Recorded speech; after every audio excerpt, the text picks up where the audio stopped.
Imagine working for 4 decades, trusting that every month deducted from your paycheck was being stored somewhere safe, somewhere reliable, somewhere protected. You imagined it as stacks of bills in a vault, locked behind steel doors, guarded, growing, waiting for the day you would retire. But your pension was never a vault. It was a pipe. Whatever you put in immediately flowed out to someone else.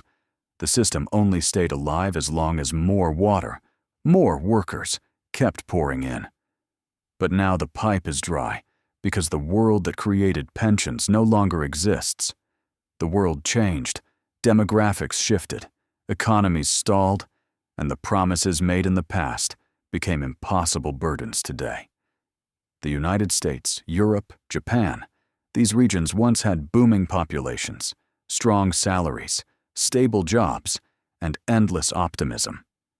Millions of young workers paid taxes, so a small number of retirees could live comfortably. It was a beautiful idea that worked only because the math worked. But the math doesn't work anymore. Birth rates crashed. Life expectancy increased. The average worker is now older, poorer, and financially strained. Meanwhile, the number of retirees has exploded to historic proportions. More people are withdrawing from the system than contributing to it, turning pensions from a support structure into a sinking ship. Governments knew this decades ago. They saw the population charts.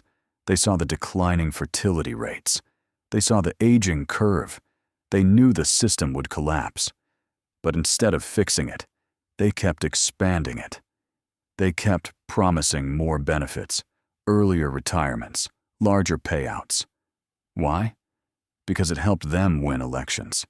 Politicians don't think in decades. They think in election cycles.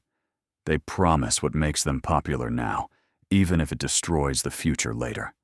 And now, later is here. The $80 trillion pension crisis isn't just a financial gap. It is a black hole that swallows everything around it. This is money already promised, legally binding, politically sensitive, socially explosive. Governments can't simply say, "Sorry, we can't pay you." That would trigger riots, panic, economic collapse. So they hide it behind accounting tricks, inflated projections, temporary fixes, and pretty speeches. They quietly increase the retirement age, claiming people are living longer. They gradually reduce benefits, claiming reforms. They raise taxes on workers, squeezing a generation already crushed by living costs. And when those tricks fail, they use inflation, the silent killer of pensions. Inflation allows governments to pay the same amount on paper while its real value collapses. A pensioner receiving $1,200 a month might still receive $1,200 next year, but prices rise so fast that the money buys less food, less medicine, less electricity. It's a deceptive tactic that hides a cut without announcing one. Governments pretend they kept their promise. Retirees suffer quietly. Families struggle silently. Inflation shifts the burden from the state onto the people, draining their savings, drop by drop. What happens when millions of retirees suddenly cannot afford basic necessities? It becomes a national emergency. They require more government support, subsidies, health care, housing assistance, adding more pressure to already overloaded systems. The working population gets squeezed with higher taxes to pay for these expanding needs. Corporations face rising labor costs and shrinking consumer spending. Businesses see fewer customers because retirees, once the stable consumer base, stop spending. As spending drops, production slows. As production slows, unemployment rises. As unemployment rises, tax revenues collapse. And as tax revenues collapse, governments borrow more, sinking deeper into debt. In Europe, the situation is even more severe. Italy, Spain, Greece, France, all have early retirement traditions, generous pension structures, and some of the oldest populations in the world. These countries spend massive portions of their national budgets paying pensions. In some cases, pensions consume more than military, education, and infrastructure combined. And as debts rise, credit ratings fall, interest payments increase, and governments are forced to borrow even more just to pay the monthly bills. It becomes a loop of dependency that spirals toward bankruptcy. America faces its own ticking bomb. Social Security, the largest pension system on Earth, has a projected insolvency date around 2033. After that, payouts will automatically be cut by nearly 25% unless taxes skyrocket or the retirement age is drastically increased. Tens of millions of Americans will face sudden poverty. Corporate pensions across the U.S. are even worse. Many are underfunded by billions. Companies quietly freeze benefits, push workers into 401k plans, or offload obligations onto government insurance programs that are themselves nearly bankrupt. And then there is the financial market angle. Pension funds are some of the biggest investors in global markets. They buy government bonds, stocks, real estate, corporate debt. They create demand.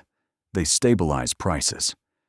But when pension funds panic, when they have to liquidate assets to meet payouts, they trigger market crashes. This already happened in the UK in 2022, when British pension funds almost collapsed and had to be rescued by emergency intervention. That was just a preview. If American or European pension giants face liquidity issues, they would be forced to dump trillions of dollars in assets. That would crash the stock market, crash the bond market, crash real estate, and destroy investor confidence worldwide. Once markets collapse, banks collapse. Banks collapse because they hold government bonds as safe assets. If those bonds lose value, banks lose stability. If banks lose stability, they restrict lending. Businesses can't borrow. Housing freezes. Investments die. Economic activity stops. Governments then print money to bail out banks, which fuels even more inflation, which further destroys pensions, completing the cycle of destruction. Meanwhile, the younger generation, already heavily burdened with student loans, high rents, limited job opportunities, realizes that they are paying into a system that will never pay them back. They lose trust. They stop contributing. Some stop working in traditional jobs altogether. Some move abroad. Some switch to gig work that pays no pension contributions. The workforce shrinks even more. The system weakens further. The pension crisis then transforms from an economic disaster into a political crisis. People begin demanding answers. They take to the streets. We saw glimpses in France when the retirement age increased. Millions protested for months. Imagine the same scenario multiplied across dozens of countries at once. Governments lose popularity. Leaders resign. Political parties collapse. Extremist groups rise. Civil unrest spreads. Social stability shatters. After the social collapse comes the geopolitical collapse. Countries drowning in pension debt lose economic strength. Weak economies lead to weak militaries. Weak militaries shift global power.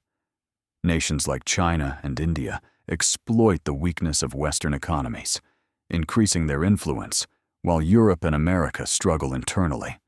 Alliances shift. Trade patterns change. Global order reshapes.